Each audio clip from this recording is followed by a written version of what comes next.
Salut les addicts, j'espère que vous allez bien. Séance de mobilité assez courte consacrée à vos épaules, à votre poitrine et à votre dos aujourd'hui. 7 exercices au total, pas plus de 10 petites minutes pour travailler sur tout ça. Premier exercice, vous vous placez contre un mur, main à plat, avant-bras à plat, épaule contre le mur, donc le bras entier contre le mur. Et vous allez essayer de pivoter le buste dans la direction opposée sans jamais décoller tout ça du mur. Donc sans jamais décoller la main, l'avant-bras, le bras et l'épaule du mur. 1 minute d'un côté, 1 minute de l'autre. Exercice 2, vous vous placez au sol à 4 pattes. Vous placez bien les mains sous les épaules, les genoux sous les hanches. Et on va faire le dos rond et le dos creux. Donc on va arrondir au maximum en rentrant la tête et en repoussant le sol le plus possible. Et ensuite, on va creuser le plus possible. Donc, je vais faire l'inverse. Je vais essayer de regarder le ciel cette fois et de creuser. Je passe du dos rond au dos creux, lentement passant de l'un à l'autre pendant 1 minute non-stop. Exercice 3, le back stretch. Vous allez vous asseoir sur les fesses. Vous allez passer vos mains sous les jambes pour venir attraper vos pointes de pied. Les plantes de pied se touchent et vous allez essayer de rentrer la tête et ensuite de vous relâcher le plus possible. Donc ça, en fonction de votre souplesse, passer les mains en dessous, ce sera plus ou moins facile. C'est à vous de trouver la meilleure façon d'arriver à ce setup-là. Mais une fois que vous y êtes, essayez vraiment de vous relâcher. Et là, vous devriez sentir un relâchement dans tout le dos, du bas du dos jusqu'à la base de la nuque. 1 minute de celui-là et ensuite vous revenez à 4 pattes pour l'exercice suivant. Sauf que cette fois, il y a une main qui ne va plus être au sol, elle va être placée derrière la tête au niveau de la nuque. Et l'idée, c'est de créer un twist pour faire travailler votre colonne vertébrale au niveau thoracique là. Donc, je vais essayer de descendre le plus bas possible avec mon coude et ensuite de remonter le plus haut possible en twistant, on s'entend bien le twist au niveau de ma colonne vertébrale. J'essaie de ne pas complètement changer ma position et de ne pas compenser en bougeant le reste du corps. Je maintiens le reste du corps en place, je twist vers le haut et ensuite je twist vers le bas. Aller-retour contrôlé comme ça, 1 minute d'un côté et 1 minute de l'autre. Ensuite, je vais revenir contre une surface verticale.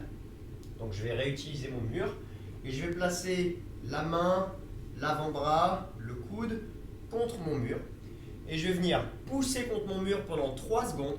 Donc une contraction de 3 secondes. Donc je dois sentir la poitrine et l'épaule là actives. Ensuite 3 secondes où je me relâche. Et 3 secondes où je vais aller chercher un étirement un petit peu plus important. Donc je vais essayer d'augmenter l'amplitude de mouvement. Donc je place ma main contre mon mur.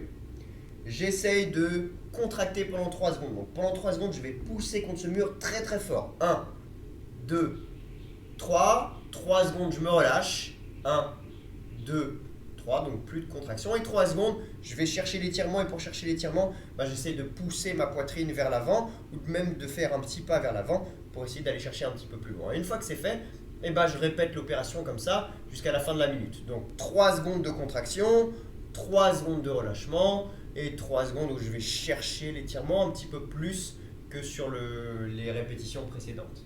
1 minute d'un côté et 1 minute de l'autre. Pour l'exercice suivant, vous avez besoin d'un bâton que vous allez placer derrière votre tête et vous allez poser vos bras et vos mains dessus en étant relâchés. Donc cette fois, vous n'avez pas besoin de le tenir comme quand on travaille sur des mouvements d'haltéro, mais vous relâchez vos bras. Et en revanche, vous allez devoir descendre en bas de votre squat en restant actif en bas du squat. Donc je ne vais pas me relâcher complètement, je vais juste me placer en bas de mon squat et j'essaie de rester actif. Et une fois que je suis là, alors d'abord j'essaie de me redresser le plus possible et je vais essayer de pivoter dans un sens et de pivoter dans l'autre. Donc là encore une fois, c'est au niveau thoracique que vous devez le sentir, au milieu du dos et pas dans le bas du dos. Et pour cause, vous restez actif en bas, vous n'êtes pas complètement relâché. Donc actif et je fais des passages lents et contrôlés d'un côté à l'autre, non-stop comme ça, pendant 1 minute. Et pour le dernier exercice, vous allez pouvoir réaliser l'un de vos rêves pendant ce confinement et vous transformer en table basse. Le setup, je commence avec les fesses au sol, les mains, les pieds au sol, les pieds bien à plat, les genoux fléchis et les mains légèrement en retrait par rapport à mes épaules, pas directement en dessous, vous allez voir pourquoi.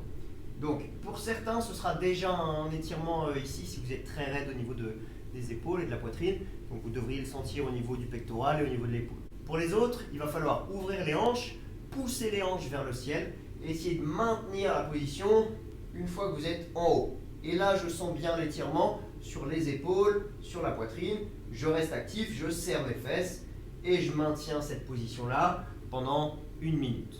Voilà les addicts, 7 exercices, 10 petites minutes de mobilité. C'est pas grand chose, mais ça suffit à faire la différence si vous le faites sérieusement. Je sais que c'est pas très fun la mobilité, mais profitez de cette période pour pouvoir la travailler. C'est quelque chose qui demande pas ou peu de matériel et qui aura des gros bénéfices quand vous reviendrez à la boxe. D'ici là, portez-vous bien et on se retrouve demain pour une nouvelle séance de mobilité.